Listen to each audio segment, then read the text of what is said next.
ইফতার ও সেহরিতে কি খাবেন যা আপনার জন্য উপকার হবে এবং কি খাবেন না যা আপনার ক্ষতির কারণ হতে পারে। কতটুকু পানি খাওয়া প্রয়োজন যা পানি শূন্যতা দূর করতে সহায়ক হবে। কত সময় ব্যায়াম করবেন যা আপনার শরীর সুস্থ ভালো রাখতে সাহায্য করবে। এসব গুরুত্বপূর্ণ বিষয় নিয়ে আমি এই ভিডিওতে আপনাদের সাথে আলোচনা করব।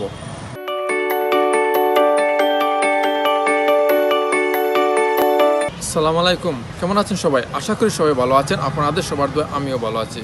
আমার নাম ফরিদ আহমদ, আমি এ গ্রেড ব্যয় ক্যাটাগরি ফার্মাসিস্ট। আমি বাংলাদেশ ফার্মাসি কাউন্সিল এবং বাংলাদেশ কেমিস্ট অ্যান্ড ড্রাগ সমিতির যৌথ উদ্যোগে সি ক্যাটাগরির ফার্মাসিস্ট কোর্সের ট্রেনার হিসেবে নিয়োজিত আছি। ইফতার ও সেহরিতে কী খাবেন যা আপনার জন্য উপকার হবে এবং কী খাবেন না যা আপনার জন্য ক্ষতির কারণ হতে পারে। আমরা সবাই উপকার জানতে চাই, কিন্তু অপকার বা ক্ষতির কারণ কি তা জানতে চাই না বা জানার আগ্রহ আমাদের নেই। সো এই ভিডিওটিতে প্রথমে আমি কি খাবেন না যা ক্ষতির কারণ হতে পারে সেই বিষয়ে আপনাদের সাথে আলোচনা করব। ইফতারিতে কি খাবেন না যা আপনার ক্ষতি হতে পারে। অনেকে ইফতারি শুরু করেন ঠান্ডা পানি বা চিনি শরবত দিয়ে, যা ঠিক নয়, যা শরীরের জন্য ক্ষতির কারণ হতে পারে। ঠান্ডা পানি পান করলে সবচেয়ে ক্ষতি হয় হার্টের। ঠান্ডা পানি পান করলে শরীরের শিরা উপসে সংকুচিত হয়ে যায়, ফলে স্বাভাবিক রক্ত সঞ্চালন করতে হার্টের অনেক বাড়তি চাপ পড়ে। তাই বাড়তি চাপ হার্টের জন্য একেবারেই ভালো না। এছাড়া টনসিল ফুলে গিয়ে সমস্যা হতে পারে, হজমের সমস্যা হতে পারে, শারীরিক স্বস্তি কমে যেতে পারে, গলা ঠান্ডা লেগে কফ হতে পারে, যা করোনার একটি লক্ষণ। আরও অনেক সমস্যা সৃষ্টি করতে পারে, যা বলে শেষ করা সম্ভব না। আর আপনারা যদি জানতে চান তাহলে অবশ্যই আমি পরবর্তী অন্য এক ভিডিওটিতে ঠান্ডা পানি খাওয়ার উপকারিতা বা উপকারিতা সম্পর্কে আপনাদের সাথে বিস্তারিত আলোচনা করব। তাছাড়া তেলে ভাজা বা অতিরিক্ত খাবার খাওয়া যাবে না। অনেকে এ সময় পেঁয়াজু, বেগুনি এ সকল তেলে ভাজা খাবার খান, যা স্বাস্থ্যের জন্য খুবই ক্ষতিকর। এই খাবারগুলির মধ্যে বেশি পরিমাণে ক্ষতিকর ফ্যাট থাকে। তাছাড়া অল্প ফ্যাটও অনেক সময় ক্ষতির কারণ হতে পারে। গবেষণা দেখা গেছে আপনি দিনে যে পরিমাণ ক্যালোরি খান তার মধ্যে 2% ফ্যাট থাকলে হার্টের ঝুঁকি বাড়ে 23%। এছাড়া ক্ষতিকর কোলেস্টেরল বাড়ায়, প্রদাহ তৈরি করে, আরও অনেক ক্ষতির কারণ হতে পারে, যা বলে শেষ করা অনেক সময় প্রয়োজন। তাছাড়া জিলাপি, বুন্দিয়া এই খাবারগুলিও তেলে ভাজা আবার চিনি দেয়া, এই খাবারগুলি এড়িয়ে চলাই ভালো বা উত্তম। সবচেয়ে বড় যে সমস্যা তা হলো ইফতারিতে অতিরিক্ত খাবার খাওয়া। অনেকে মনে করেন সারাদিন রোজা রাখার পরে বড় একটা খাবার দিতে হবে। আসলে আপনার শরীরে অতিরিক্ত খাবারের কোনো প্রয়োজন নেই। এই অতিরিক্ত খাবার বড় অস্বস্তিকর ও ক্ষতির কারণ হতে পারে, যেমন গ্যাস্ট্রিকের সমস্যা দেখা দিতে পারে, ওজন বেড়ে যেতে পারে। তাই অতিরিক্ত খাবার পরিহার করাটাই উত্তম। ইফতারিতে কি খাবেন যা আপনার জন্য উপকার হবে। অনেকে ইফতারি শুরু করেন খেজুর দিয়ে, এটা খুবই ভালো একটি অভ্যাস। খেজুর আমাদের নবী করিম সাল্লাল্লাহু আলাইহি সাল্লামের একটি প্রিয় খাবার এবং খেজুর খাওয়া নবীর সুন্নত। এই খেজুরে ন্যাচারাল সুগার আছে, যা আপনাকে দ্রুত সারাদিনের দখল সারিয়ে উঠতে সাহায্য করবে। সাথে আছে ফাইবার বা আঁশ এবং নানান ধরনের খনিজ পদার্থ তো আছেই। ফাইবার হজমে খুব উপকারী। আমরা অনেকে যথেষ্ট পরিমাণে ফাইবারযুক্ত খাবার খাই না। খেজুর সেদিকেও সাহায্য করবে। আবার রোজা যাদের কোষ্ঠকাঠিন্য দেখা দেয় তাদের উপকারে আসবে। খেজুরের পরিবর্তে বা খেজুর খাওয়ার ঠিক পরে অনেকে চিনি শরবত বা চিনি দিয়ে বানানো জুস খেয়ে থাকেন। এসবের পরিবর্তে পানি খাওয়া ভালো এবং কুসুম গরম পানিতে ইসবগুলের ভুসি খেতে পারেন, যা আপনার কোষ্ঠকাঠিন্য দূর করতে সাহায্য হবে বা সহায়ক হবে। যাদের সুযোগ আছে ডাবের পানি খেতে পারেন। ডাবের পানিতে পটাশিয়াম থাকে, যা সারাদিনের ঘামের মাধ্যমে শরীর থেকে যে পানি শূন্যতা দেখা দেয় তা পূরণে সাহায্য করে।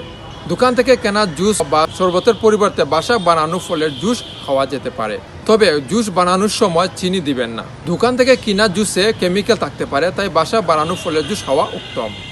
কেন চিনি বা চিনি দিয়ে তৈরি শরবত খাবেন না? আমাদের শরীরে আলাদা করে চিনি খাওয়ার কোনো প্রয়োজন বা উপকারিতা নেই, বরং অতিরিক্ত চিনি খেলে নানান স্বাস্থ্য সমস্যা তৈরি হতে পারে। মিষ্টি কিছু খেতে চাইলে ফলমূল সবচেয়ে ভালো অপশন।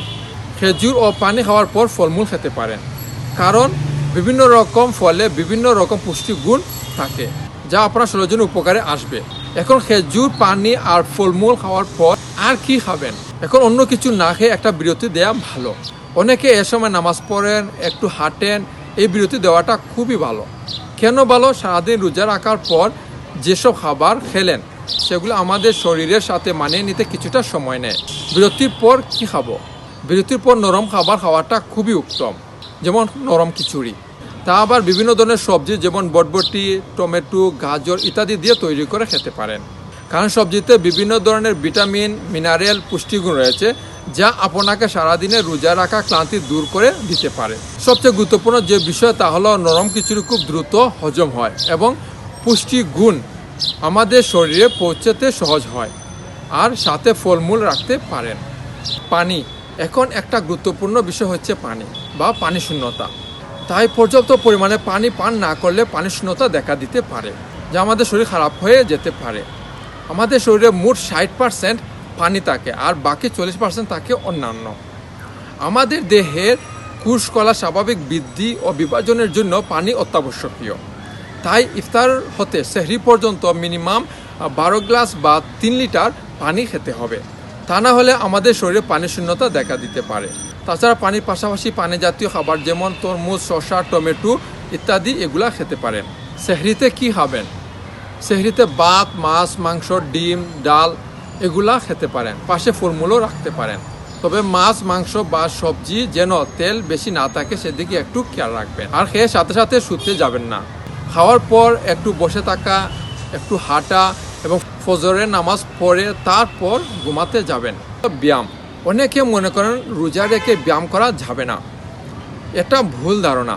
রোজার মধ্যে ব্যায়াম চালিয়ে যেতে হবে। দৈনিক মিনিমাম আধা ঘন্টা দ্রুত গতিতে হাঁটতে হবে। দৌড়াতে পারলে খুবই ভালো।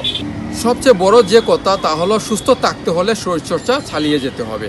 কারণ কি, আপনার শরীরে জমে থাকা যে চর্বি সেটা বার্ন হবে।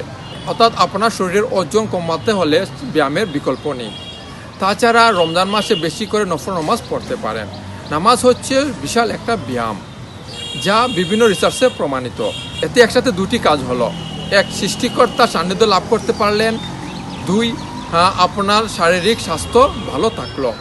আমি এই যে বিষয়গুলো নিয়ে আলোচনা করলাম তা যদি মেনে চলেন, আশা করি আপনার একটি স্বাস্থ্যকর রমজান কাটবে, যা আপনাকে সুস্থ রাখতে সহায়ক হবে। এই বিষয়গুলি বুঝতে যদি কারো কোনো সমস্যা হয় তাহলে অবশ্যই আমার ভিডিও নিচে কমেন্টস বক্সে কমেন্টস করবেন। আমি উত্তর দেওয়ার চেষ্টা করবো ইনশাআল্লাহ। আর আমার যে ভিডিওটি যদি আপনাদের ভালো লাগে তাহলে অবশ্যই আমার ভিডিওটি লাইক, কমেন্টস এবং শেয়ার করবেন। আর যদি নতুন ভিউয়ার হয়ে থাকেন তাহলে অবশ্যই আমার চ্যানেলটি সাবস্ক্রাইব করে পাশে বেল বাটনটি ক্লিক করে রাখুন।